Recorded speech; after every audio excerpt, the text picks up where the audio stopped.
আমরা জানবো যে যিনি কেন্দ্রীয় হরিমন্দিরের সভাপতি প্রাণবল্লভ সাহা, তিনি তারেক রহমানের শুভেচ্ছা এবং তার যে শুভেচ্ছা এবং তার যে মানে অনুদান, সেই অনুদানটি গ্রহণ করতেছেন। আমার কাছে খুব ভালো লেগেছে। আমরা শুনবো 1 মিনিট একটু অপেক্ষা করতে হবে।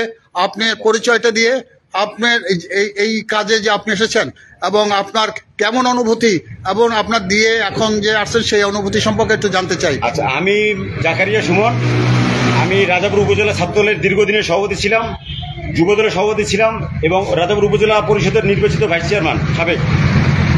আমি তারেক রহমানের নির্দেশে এবং আমাদের বিএনপির সিনিয়র নেতৃবৃন্দ, নিউ ইয়র্ক বিএনপির সভাপতি হাবিবুর রহমান সেলিম রেজা, রফিক হালদার, কর্নেল মোস্তাফিজুর রহমান, জাকারিয়া লিঙ্কন এবং গোলাম আজম সৈকত, তাদের দ্বারা অনুপ্রাণিত হয়ে আজকের এই অনুষ্ঠানে আমি উপস্থিত হয়েছি।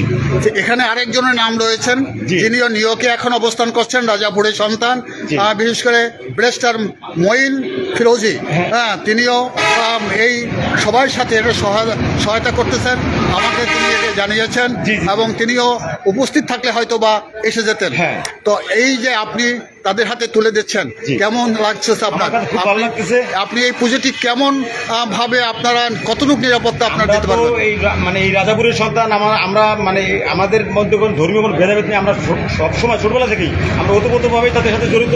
তাদের উৎসব মানে আমাদের উৎসব, এবং আমরা মনে করি যে তাদের উৎসবটা সুন্দর এবং সুস্থভাবে যাতে সম্পন্ন হয়, সেজন্য যে কোনো সাহায্য সহযোগিতা, যে কোনো কিছু দরকার আমরা তো করবোই। তারপর তারা যদি আমাদেরকে বলে যে আপনারা এইটা করেন, আমরা ইনশাল্লাহ সেটা। আপনারা শুনেছেন, ইতিমধ্যে দেশবাসী শুনছেন এবং যিনি কথা বললেন, দেখেন কত তার চিন্তা চেতনা, একটি অসাম্প্রদায়িক চিন্তা চেতনা নিয়ে তিনি এখানে উপস্থিত হয়েছেন।